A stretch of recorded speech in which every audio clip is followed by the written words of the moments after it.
Kami berdoa, haleluya, amin, amin, shalom. Luar biasa, betapa kita bersyukur kepada Tuhan, amin. Kalau penuh boleh, yang di belakang boleh ke depan. Ya, kita akan memenuhi kursi-kursi yang ada, dan kita gunakan setiap apa yang Tuhan beri dalam kehidupan kita hanya untuk hormat kemuliaan nama Tuhan saja, amin. Di luar sana keadaan begitu luar biasa. Kita yakin dan percaya kita ada di tempat ini saat pagi hari ini, kita kuat, kita sehat. Itu semuanya karena apa, saudara? Kebaikan dan kemurahan Tuhan saja, amin. Untuk diberikan kemuliaan Tuhan yang luar biasa. Ada di luar itu sudah sangat membuat kita khawatir secara manusia, ya. Tetapi puji Tuhan, firman Tuhan terus menguatkan kita, amin. Kita tidak perlu khawatir, kita tidak perlu ragu, amin. Haleluya. Kita kira corona kemarin sudah berhenti, ya. Ternyata ada informasi lagi yang baru. Di Jawa Timur ada lagi, di pabrik rokok ada lagi. Seringkali membuat kita khawatir. Tetapi firman Tuhan katakan, tak pernah ragu, amin, akan kesetiaan Tuhan dalam kehidupan kita. Soalnya apa yang di atas kita katakan, tak pernah ragu. Haleluya. Semua tangan boleh di atas, yang tinggi di atas kepala kita.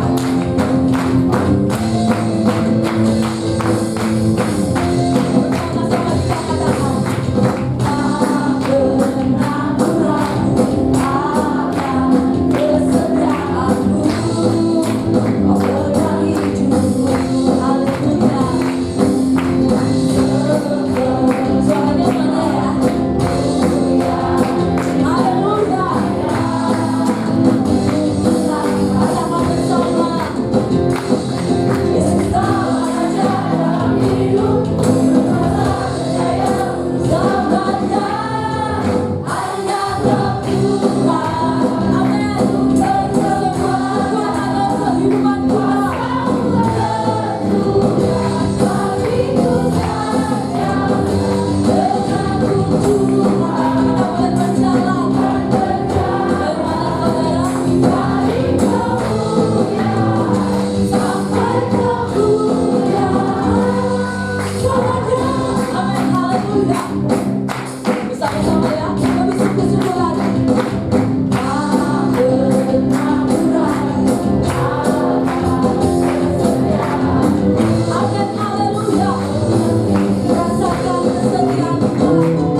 lagi? Amin. Dengan keadaan situasi di luar, mungkin corona tidak menyerang kesehatan kita saja, tetapi mungkin menyerang perekonomian kita, pekerjaan kita, mungkin masa sekolah kita ya, untuk yang anak-anak di sekolah minggu, mungkin menyerang dalam berbagai aspek kehidupan kita.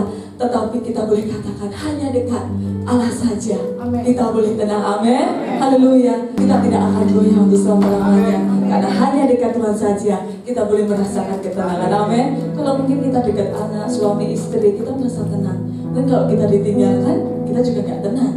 Tetapi Tuhan Yesus tidak pernah meninggalkan kita semuanya. Amin. Kita akan lebih lagi diberikan kekuatan lewat firman-Nya untuk menjadi pegangan dalam kehidupan kita, untuk kita boleh memiliki kekuatannya daripada Roh Kudus, untuk kita melakukan setiap kehendak Tuhan dalam kehidupan kita. Kita mau memikul salib. Amin. Amin. Amin. Haleluya. Kita mau memikul salib karena Tuhan Yesus sudah memberikan kuasa salibnya untuk setiap kita. Ada tempat yang mulia. Kita boleh pujikan pujian ini. Ya, sungguh-sungguh.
Sehingga Tuhan begitu mengasihi kita. Dia tidak pernah meninggalkan kita. Walaupun keadaan dunia tidak semakin membaik, tetapi Tuhan tetap memberikan berkat-Nya kepada kita. Tuhan tetap menolong kita. Tuhan tetap memelihara kehidupan kita dengan begitu luar biasa. Mari kita bersyukur kepada Tuhan lewat pengorbanan yang begitu mulia di atas kayu salib. Dia sudah memberikan keselamatan yang kekal dalam kehidupan kita. Untuk itu jangan pernah kita sia-siakan waktu yang Tuhan sudah beri. Benar-benar kita mau gunakan untuk kita mendengarkan firman Tuhan. Benar-benar kita gunakan setiap kehidupan kita untuk menjadi pelaku-pelaku kebenaran firman Tuhan. Untuk itu mari kita buka hati kita yang paling baik, yang paling baik, sampai kita merenungkan betapa baiknya Tuhan dalam kehidupan kita. Kita akan puji dirinya saja waktu dan tempat kami dikembalikan kepada hamba-Nya.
Memberikan kami kekuatan, karena kami tahu Tuhan kuasa salib Yesus tidak pernah meninggalkan kami. Amin.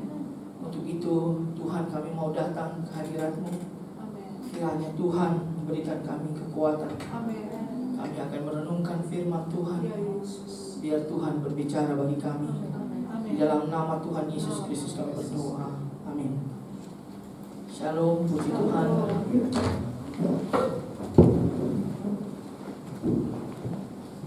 Bersyukur kepada Tuhan Allah kami yang luar biasa.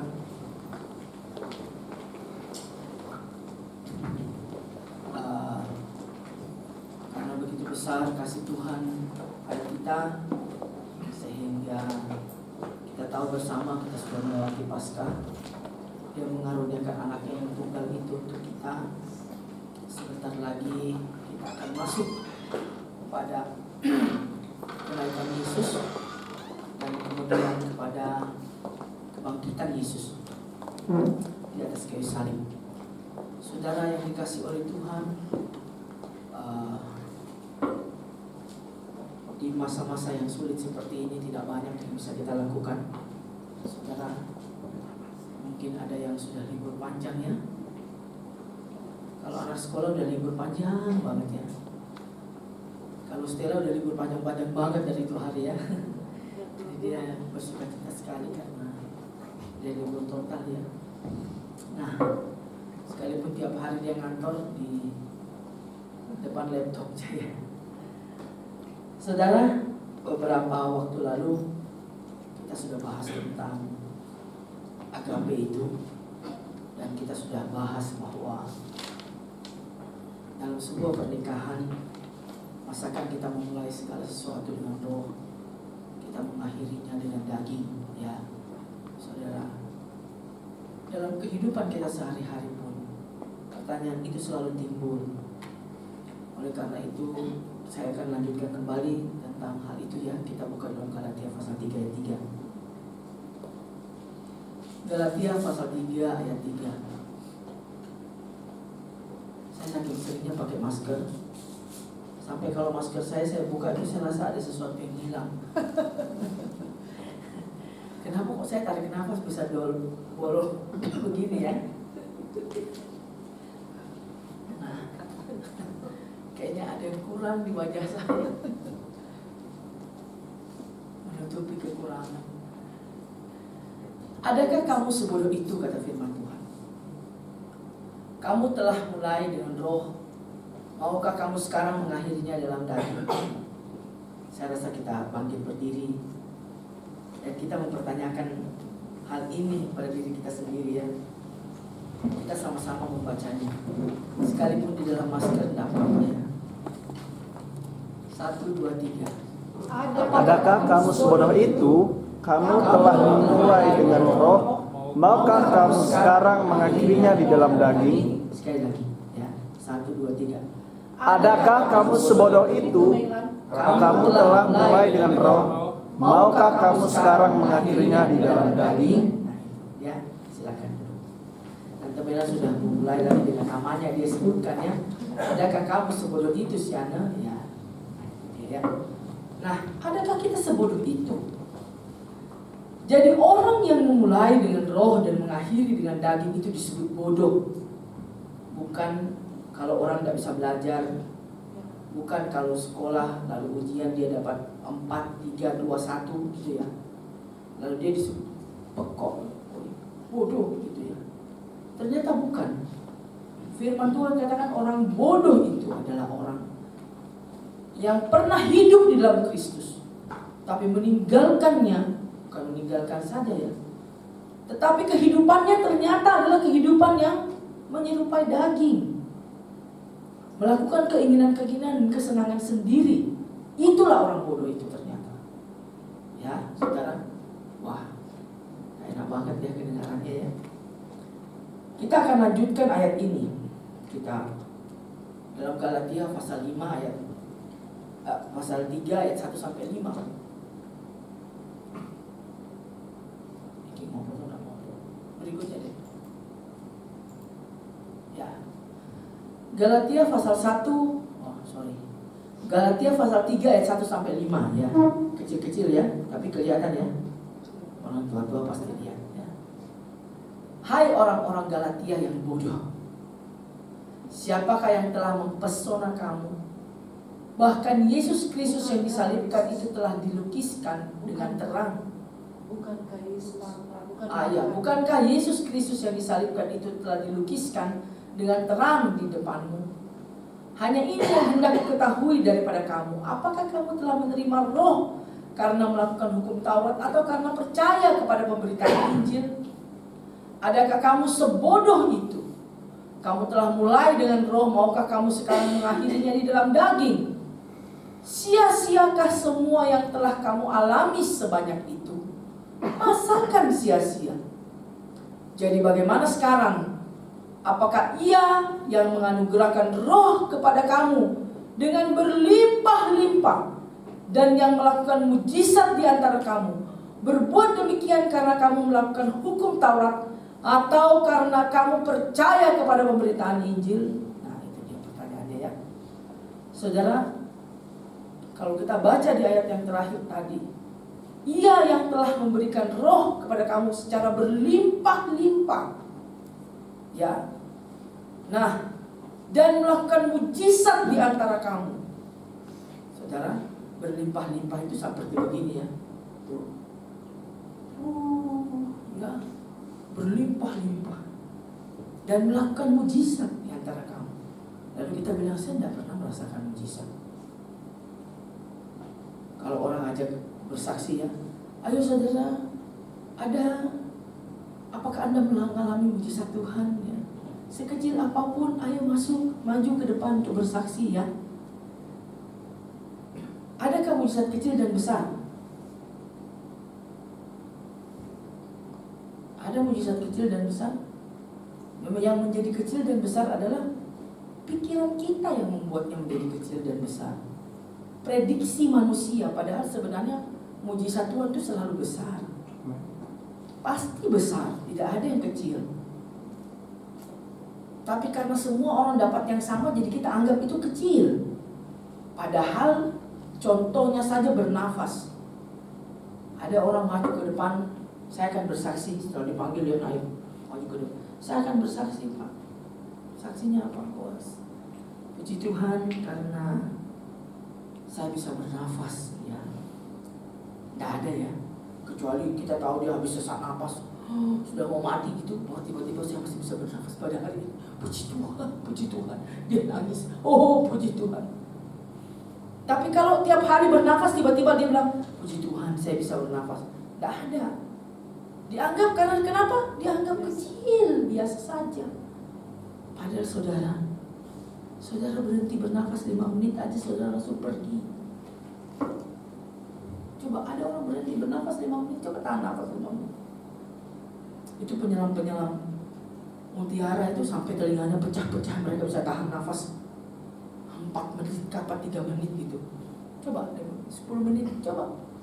Nggak usah 1 jam, nggak usah jauh-jauh 1 jam, nggak usah. Nggak usah jauh-jauh.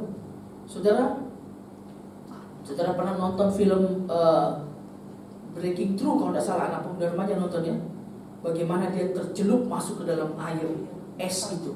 Selama berapa? 12 menit. Putus napasnya. Rusak langsung semua organ tubuhnya. Otaknya semua rusak. Bayangkan itu sampai dokter itu berusaha untuk bagaimana segala teknologi kecanggihan tidak mampu membuat dia hidup lagi. Hanya apa? Mujizat Tuhan.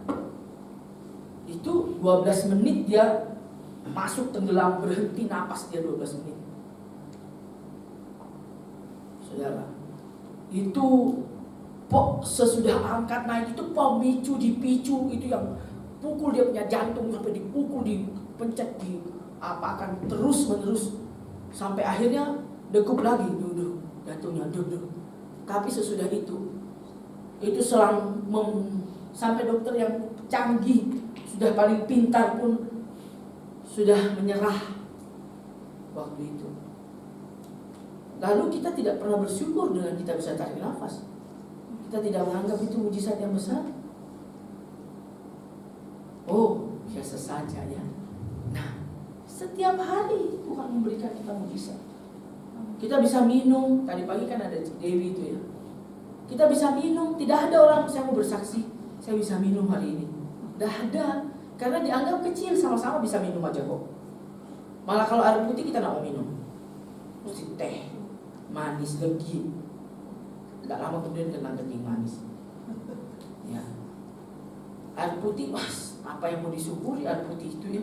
Tidak pernah kan? Coba saudara pernah minum air putih 1 kali ini, lalu minum, puji syukur, terima kasih Tuhan. Oh, dalam nama Tuhan Yesus. Ada? Ada yang begitu? Selalu? Gak banyak ya, ada.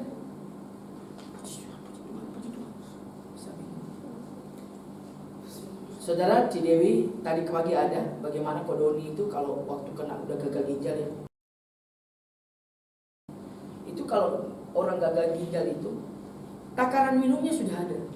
Dia lebih dari itu berarti sebentar lagi ginjalnya akan lebih cepat dicuci. Pamannya seminggu sekali itu bisa jadi seminggu 2 kali gara-gara dia pengen minum aja. Bayangkan, jadi ditakar itu minumnya.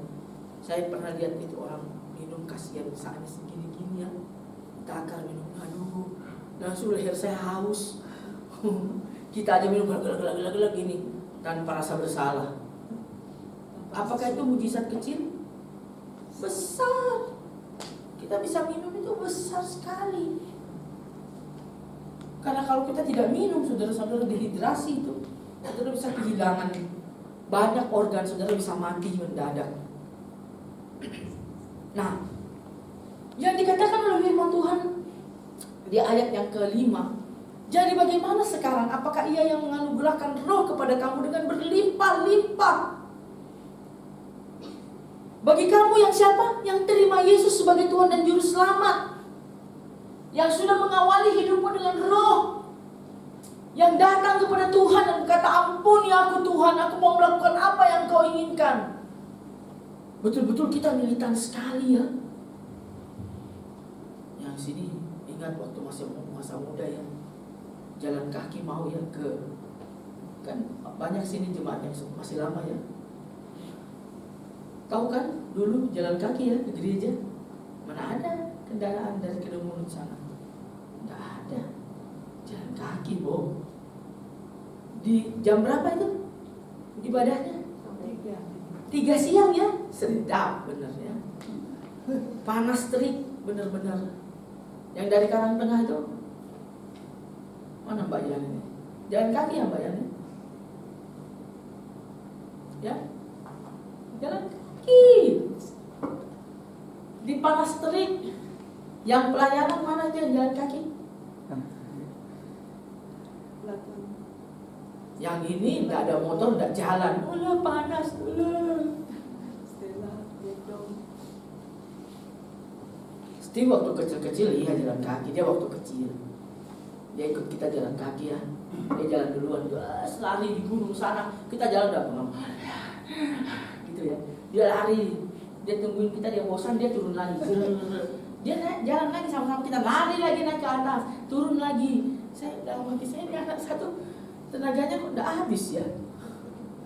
Sekarang jalan deh. Karena dulu kan ringan dong, masih kecil. Sekarang aduh, berat sekali tuh kalau jalan. Panas lagi. Sekarang kan mesti jaga wajah, jangan sampai kena pasang tabir surya ya. Dulu kecil-kecil kan tidak. Wah, sampai hitam dekil enggak apa-apa. Nah, kasih mula. Sekarang kasih dalam pertumbuhan. Nah, saudara, Tuhan katakan apa? Bagaimana roh yang sudah kuberikan kepadamu berlimpah-limpah itu?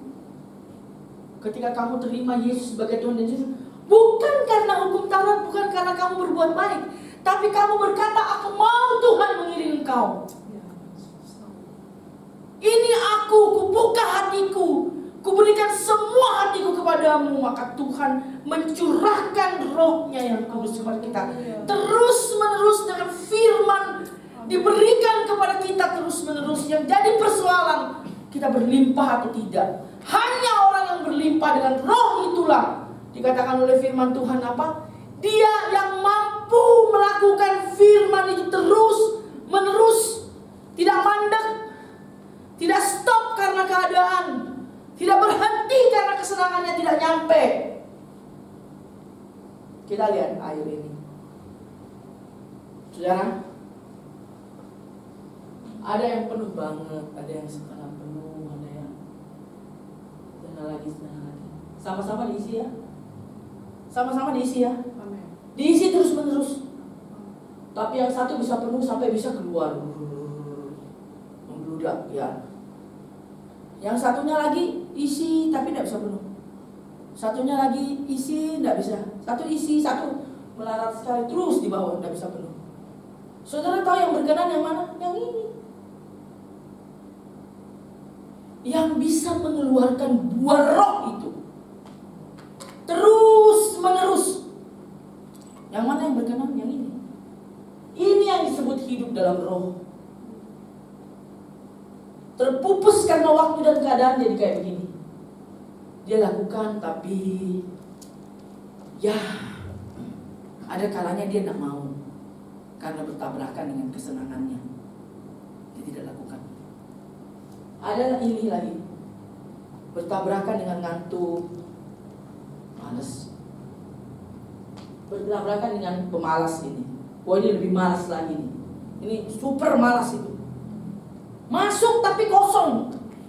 Kosong terus. Diisi terus tapi kosong terus. Kesenangannya terus yang dia lakukan. Dia tidak bisa melakukan firman Tuhan. Hidup di dalam daging. Hanya melakukan apa yang dia sukai saja. Nah itu dia. Ya saudara, ini dia. Kita ada yang mana? Sekali lagi saya katakan dengan tegas hari ini. Bukan saya yang katakan, firman Tuhan kan. Ini loh yang berkenan. Kalau saudara kita nanti terus lanjut sampai pada kedatangan kenaikan Tuhan Yesus kemudian pencurahan Roh, Anda tahu orang yang mengeluarkan buah itulah yang berkenan, yang melakukan kehendak Tuhan, yang mengeluarkan buah roh itu terus menerus dalam hidupnya. Itulah yang berkenan di hadapan Tuhan. Itulah yang ketika Tuhan Yesus datang kedua kali dia katakan, aku, mari sini kamu, sabaslah kamu yang akan mengikuti Tuhan. Yang ini sekalipun dia melayani luar biasa, ini apalagi ini. Ternyata aku gak mengenal engkau. Aku tak mengenalmu. Ya, oke, ini Raja Asa ya. Yang doa pagi udah tahu ya kisahnya ini ya. Raja Asa, saudara, raja ketiga di kerajaan Yehuda itu. Jadi raja kelima sebenarnya dia dari keturunan Daud, tapi ini raja ketiga di Yehuda. Jadi pada raja ketiga sesudah Daud, Salomo dan Rehabeam itu terjadi perpecahan ya. Israel menjadi dua, satu Israel, satu Yehuda. Yehuda itu terdiri dari suku Yehuda itu Benyamin dan Lewi, orang-orang Lewi itu. Kemudian Asa menjadi raja ketiga.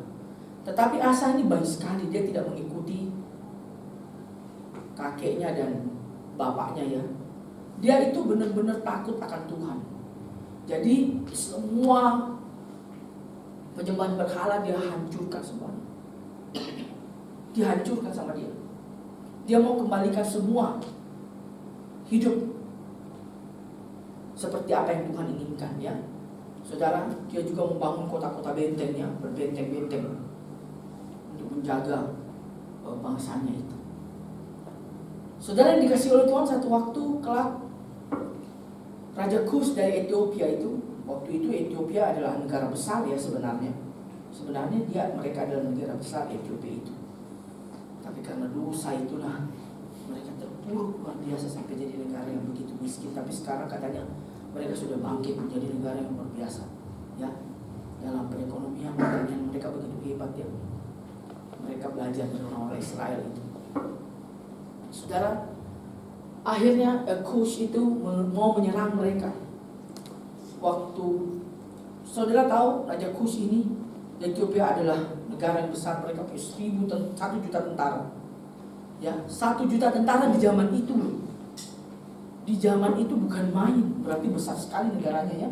Sampai punya 1 juta tentara dan 300 kereta perangnya mau datang menyerang mereka ya. Wah, mereka sudah sampai di Maresa ya. Mereka terus maju sampai di Maresa. Raja waktu itu sudah melihat mereka. Mereka tahan di Maresa. Dia datang kepada Tuhan dan memohon kepada Tuhan. Tuhan, lihatlah bangsamu ini ya. Dia memohon dan meminta kepada Tuhan. Akhirnya Tuhan menjawab dia. Mereka berperang, saudara yang dikasih oleh Tuhan. Pasukan-pasukan pemanah dari atas langsung memanah. Dan luar biasa, hanya pasukan memanah saja itu mampu mengalahkan mereka begitu banyak.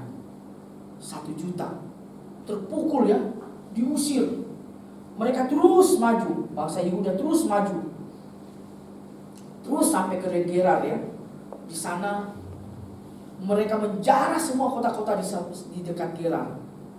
Bangsa Yehuda loh ya, yang tadinya mau diserang malah berbalik. Karena siapa? Karena Tuhan. Mereka menjarah bangsa di sekitarnya. Saudara, mereka pulang dengan kemenangan yang gila gemilang ya, membawa semua jarahan, semua barang-barang yang bagus, lembu-lembu yang bagus, semua dibawa pulang sama mereka. Raja bersuka cita, bersukaria. Saudara, datanglah seorang nabi kepada dia ya, dan mulai memberitahukan bahwa Tuhan berkenan dengan apa yang dia lakukan. Karena dia memandang Tuhan, maka apa saja yang dia mau, Tuhan pasti akan menolong dia ya. Saudara, saat itu juga raja membuang semua patung-patung, tidak boleh ada sama sekali di Yehuda. Semua jenis patung mereka kembali berbalik kepada Tuhan, saudara. Waktu berjalan terus menerus ya, terus menerus. Saudara, saya beritahukan seperti tadi pagi saya katakan, waktu itu adalah hal yang jahat. Kalau kita tidak bisa memanfaatkannya dengan baik. Makanya ada waktu dan hikmat. Waktu itu harus digunakan dengan hikmat. Bila tidak, waktu itu akan menjadi hal yang jahat bagi kita. Tapi orang selalu bersyukur kalau umur panjangnya. Puji Tuhan, selamat. Tidak ada orang pas ulang tahun itu dia bersedih ya, kok bertambah lagi usia saya ya. Semua orang bersyukur ya. Kalau orang Tionghoa itu sampai makan mie, makan telur rebus ya. Karena apa? Dia mau hidupnya itu diberkati Tuhan terus menerus, biar panjang umurnya ya. Mereka bersyukur sekali karena panjang umur. Padahal waktu itu jahat. Hari-hari itu adalah jahat, dikatakan oleh firman Tuhan. maka kita harus menggunakannya dengan baik. Begitupun waktu menjahati Asa. Hari-hari dia menjadi orang begitu bangga. Karena apa? Karena dia berhasil mengalahkan Siklus itu, bangsa yang begitu besar. Tidak akan ada orang bisa menjamahku lagi. Dia bangga sekali menjadi orang diberkati oleh Tuhan. Karena apa? Janji Tuhan kepada dia itu membuat dia begitu bangga. Dia dimanfaatkan oleh siapa? Iblis. Barusan kami putar film ya, 40 hari pencobaan itu. Wah, kita melihat bagaimana iblis begitu hebat sekali mencobai Yesus. Saya waktu lihat itu, saudara, itu bukan yang mencobai dia. Pokoknya kalau yang berhadapan dengan Yesus itu tidak pernah demon atau apa gitu, tidak pernah. Di firman Tuhan pun kalau ditulis itu, Yesus itu kalau bicara, dia mengusir setan itu, Satan itu, Lucifer itu yang dia usir. Jadi kalau yang datang ketemu dengan Yesus itu pasti Lucifer. Tidak pernah demon-demon itu legion yang datang. Baru roh-roh jahat itu baru kumpul, dia lihat Yesus saja langsung lari. Tidak berani. Itu yang datang itu Lucifer memang betul-betul. Bukan kayak kita ya, lihat gundurwo takut gitu ya, lihat pocong takut, lari usur lari gitu ya, saudara. Boro-boro ketemu Lucifer ya, baru pocong gitu-gitu. Tidak masuk hitungan tuh sebenarnya. Tidak masuk hitungan. Itu muslihatnya hebat sekali. Muslihatnya hebat sekali. Saya waktu nonton saya bilang, ya Tuhan, Yesus saja dia gitukan, gimana kita? Bagaimana kita bisa hidup dalam hari-hari yang jahat ini? Jawabannya hanya dengan firman dan Roh Kudus. Roh Kudus itulah yang memampukan. Asa meninggalkan itu. Dia menjadi bangga pada dirinya sendiri. Hari ke hari dia hidup dalam kesenangan, kebanggaan. Orang paling suka memamerkan masa lalu ya.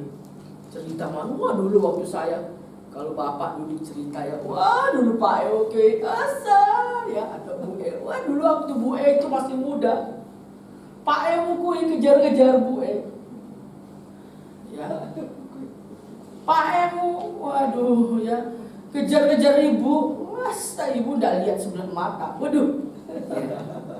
Bangga banget ceritanya, waduh, selangit kehebatan, wow ibu itu dulu, aduh macam-macam ya.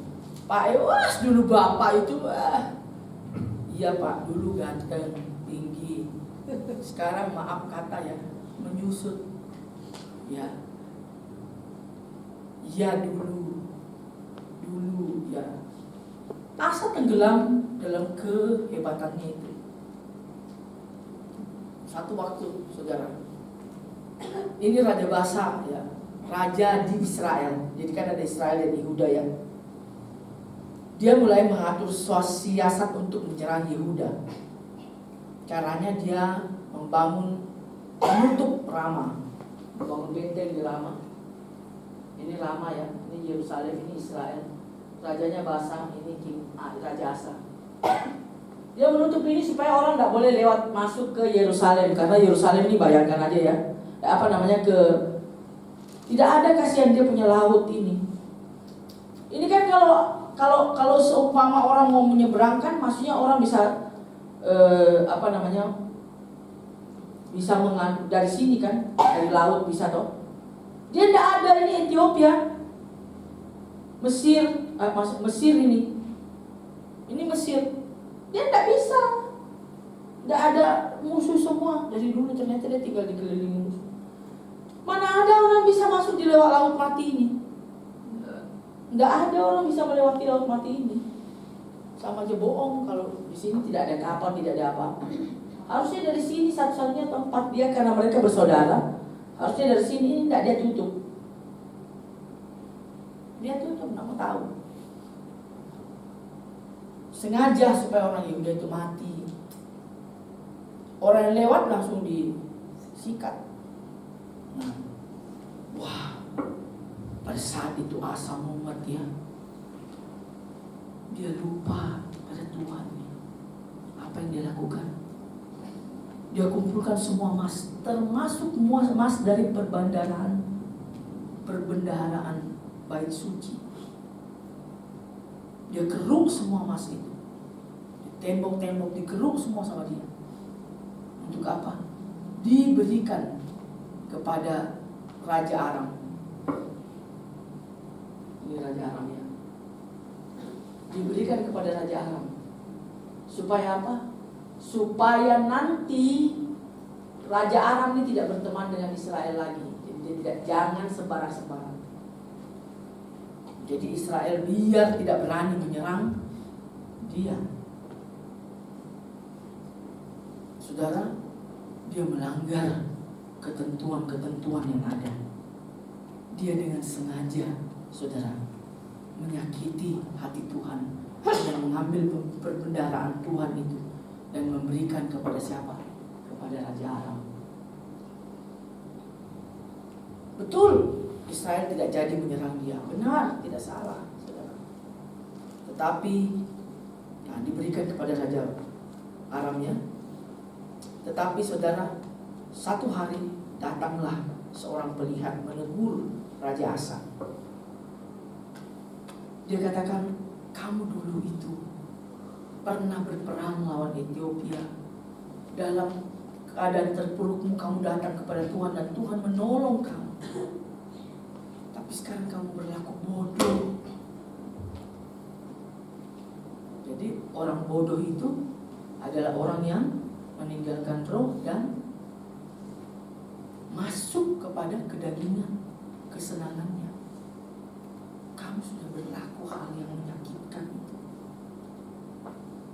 Saudara, bukannya Asa yang namanya orang sombong itu tetap sombong ya. Kalau ditegur itu tidak bakal mau dengar. Dia selalu menganggap orang lain salah. Padahal dia aja belum pernah melewatinya. Orang sudah melewatinya lalu membimbing. Dia malah bilang orangnya bodoh. Pendapatnya yang selalu benar. Asa begini. Dia anggap dirinya benar. Apa yang dia lakukan? Dia malah memenjarakan pelihat itu. Dia malah penjarakan, dia nama tahu. Hamba Tuhan itu. Dia penjarakan. Saudara yang dikasih oleh Tuhan, ya waktu berjalan. Saya katakan waktu itu jahat ya, waktu berjalan. Waktu itu memakan dirinya. Makanya sekarang kita belajar bagaimana kita membuat waktu itu, mempergunakan waktu itu dengan hikmat, saudara. Jangan sekali-kali Anda dipermainkan oleh waktu. Tapi marilah engkau menggunakan waktu itu dengan hikmat dan sebaik-baiknya. Jangan jadi orang membuang waktu dalam hidupmu.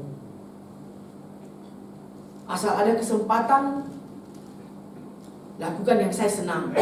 Asal ada kesempatan, lakukan yang saya suka, saya mau, saya senangi. Jangan saudara, waktu itu jahat. Waktu itu bisa memakan kita. Asa dimakan oleh waktu. Saudara tahu, waktu berjalan, dia menjadi, ya kakinya menjadi lumpuh, kakinya bermasalah. Dan yang terjadi saudara, ya dia, apa namanya itu ya, saya nggak tahu dia berpenyakit apa. Yang pasti anaknya Yosafat itu menggantikan dia sebenarnya sebelum dia mati. Sudah menjadi raja bersama-sama dengan dia. Pada saat itu, sebelum dia gugur, Yosafat sudah menjadi raja. Bayangkan kenapa ya? Karena papanya sudah tidak bisa ngapa-ngapain. Itu pasti tak. Nah, kita pun seperti itu, saudara. Jangan kita bermain waktu. Jangan kita bermain dengan Tuhan. Kalau kita sudah mengawali dengan roh, baiklah kita mengakhirinya dengan roh. Amin. Kita tidak perlu langsung jadi superstar, Superman, tidak. Tapi kita dari hari ke hari berusaha melakukan step by step yang diinginkan Tuhan terus menerus, dan akhirnya menjadi sempurna seperti apa yang Dia inginkan. Caranya, Roh Kudus harus terus berlimpah dalam hidup kita. Roma pasal 8 ayat 1 sampai 8 sebenarnya, bukan 9 ya. Demikianlah sekarang tidak ada penghukuman bagi mereka yang ada dalam Kristus Yesus. Roh yang memberi hidup telah memerdekakan kamu dalam Kristus dari hukum dosa dan hukum maut. Sebab apa yang tidak mungkin dilakukan hukum Taurat karena tidak berdaya oleh daging, telah dilakukan oleh Allah dengan jalan mengutus anaknya sendiri dalam daging, yang serupa dengan daging yang dikuasai dosa karena dosa. Ia telah menjatuhkan hukuman dosa di dalam daging, supaya tuntutan hukum Taurat digenapi dalam kita, yang tidak hidup menurut daging tetapi menurut roh. Sebab mereka yang hidup menurut daging memikirkan hal-hal yang dari daging, mereka yang hidup menurut roh memikirkan hal-hal yang dari roh. Sebab keinginan daging adalah perseteruan terhadap Allah, karena ia tidak takluk kepada hukum Allah. Hal ini memang tidak mungkin baginya. Mereka yang hidup dalam daging tidak mungkin berkenan kepada Allah.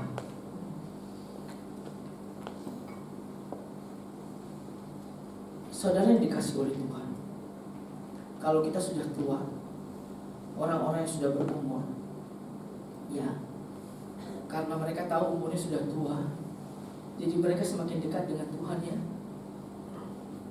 Kehidupan rohnya semakin baik. Yang mereka pikirkan selalu bagaimana kalau kita datang duduk doa di bawah kaki Tuhan, ya. Doa puas, doa pagi, datang doa pagi, ya. Begitu. Karena memang usianya sudah mendekat kepada Tuhan. Jadi kehidupan rohaninya itu semakin meningkat, ya.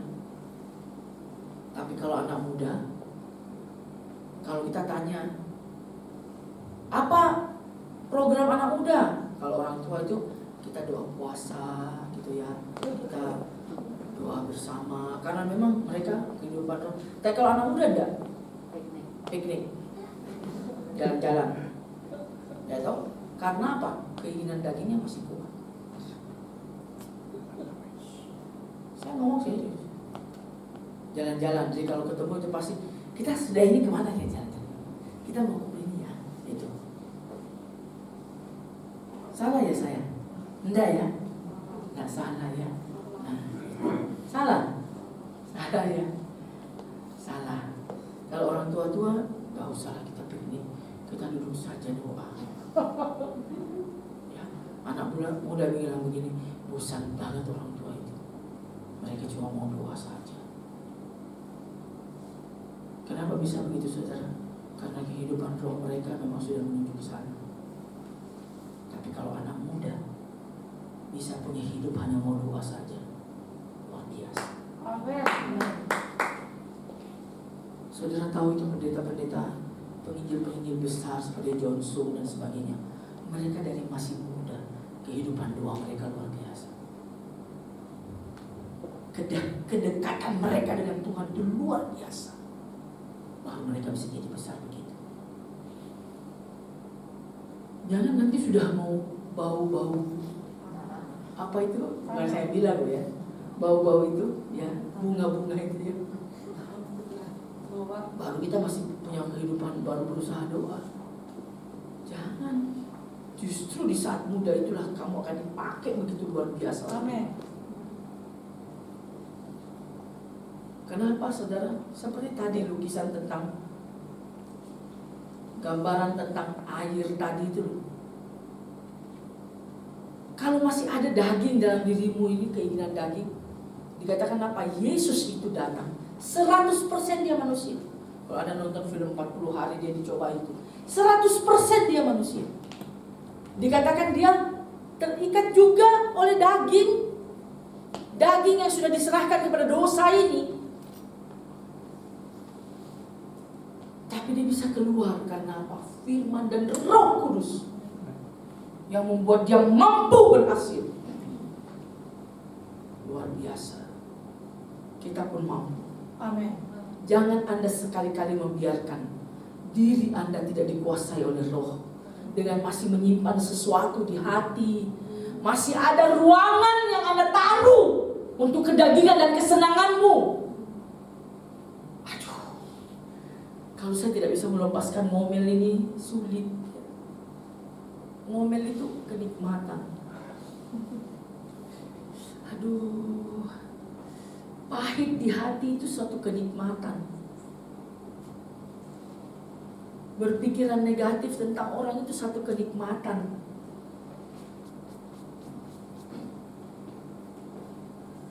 Kalau saya mau mengampuni, saya berat sekali. Saya tidak mau melepaskan itu, saya tidak mau menderita karena mengampuni. Sebenarnya mengampuni itu tidak berat ya saudara. Apa ada orang disuruh pikulkah kalau memikulkah kalau mengampuni itu? Coba, saya jengkel sama Stella, saya mengampuni dia. Lah tak ampuni kowe lah, gitu ya. Apa saya sudah bilang lah tak ampuni kowe, saya harus angkat meja? Enggak kan? Langsung lega. Berat enggak? Enggak sulit. Yang sulit itu karena kita punya hati. Lihat dia emosi dia. Lihat dia emosi lagi. Lihat dia jengkel lagi. Itu yang menyebabkan kita tidak bisa mengampuni. Dengar namanya kita jengkel. Bagaimana kita mau mengampuni? Jadi yang berat itu bukan angkat bebannya. Yang berat itu hati kita yang tidak mau melepaskan.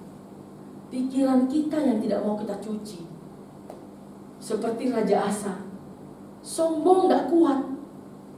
Jadi kalau ditegur emosi, karena sombongnya itu luar biasa. Ditegur marah karena sombongnya luar biasa.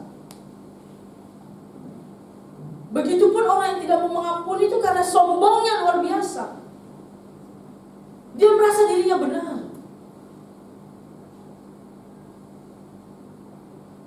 Mari kita datang kepada Tuhan sebelum kita masuk dalam tubuh dan darah Yesus. Kita menanggalkan semuanya. Biar Roh Kudus memenuhi kita. Kalau sempat dia terus mengisi kita, tapi kita tidak bisa berbuah. Hari ini kita katakan kepada Tuhan, penuhi aku agar aku betul-betul bisa menyatu dengan tubuh dan darah-Mu. Darah dan tubuh Yesus hari ini akan menjadi berkat bagi kita, tidak menjadi butuh. Mari kita bangkit berdiri. Saya serahkan.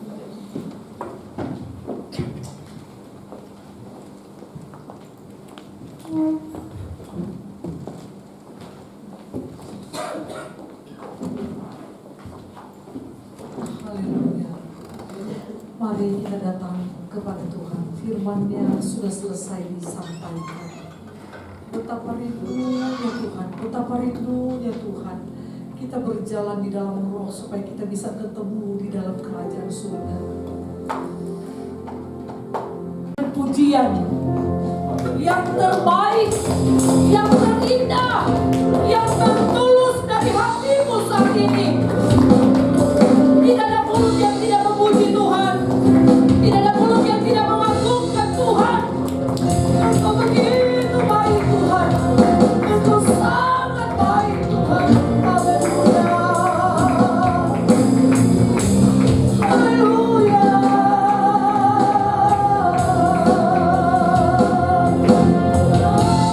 Yesus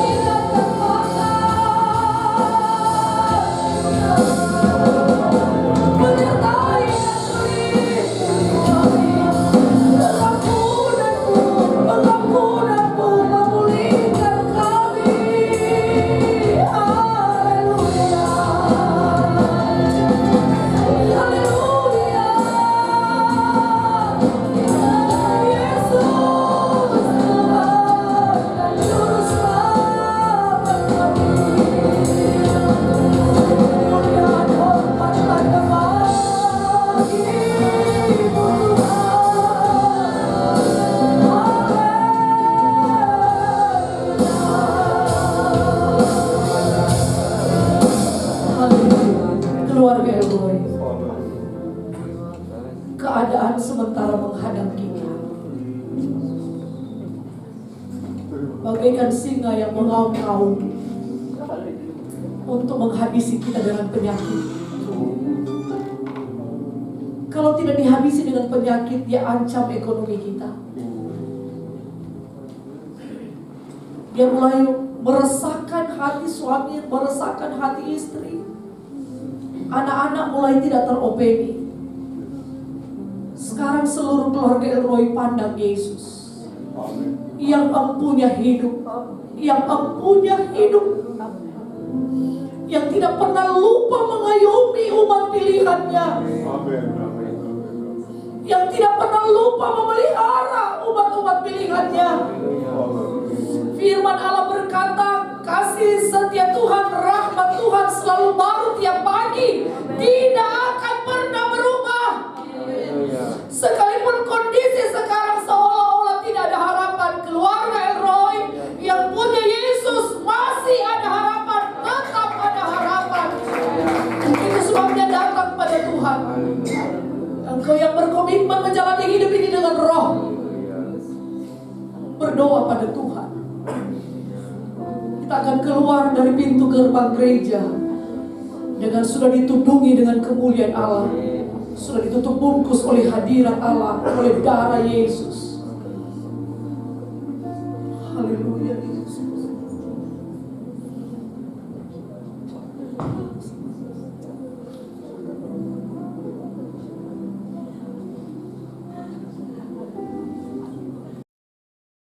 Tegaklah tangan Roh Kudus setiap hari. Ku tak dapat jalan sendiri tanpa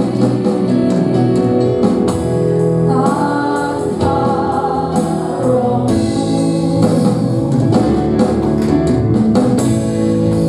Bawalah diriku kepada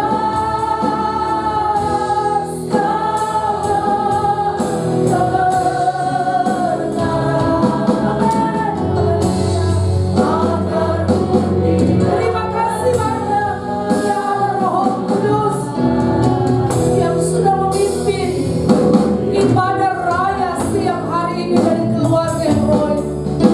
Engkau kami sebut sebagai roh kebenaran yang sudah membawa kami kepada segala kebenaran. Kami tahu dan kami nikmati ketika Engkau membaringkan kami di padang rumput yang hijau. Engkau membawa kami ke air yang tenang. Engkau menuntun kami di jalan yang benar. Terima kasih banyak sepanjang minggu. Kami masih bisa mengais rezeki karena anugerah Tuhan. Namun ketika kami keluar dari rumah karena mengais rezeki, tutup bungkus semua dengan kuasa darah Tuhan, dari ujung rambut sampai telapak kaki. Mungkin kami akan bersentuhan dengan orang-orang yang mungkin membawa virus corona di tubuh mereka, tapi kami tahu tidak akan pernah mengenai kami. Karena yang melindungi kami adalah Allah yang Maha Kuasa, yang sudah berfirman bahwa para malaikat surga sudah ada mengelilingi kami siang dan malam.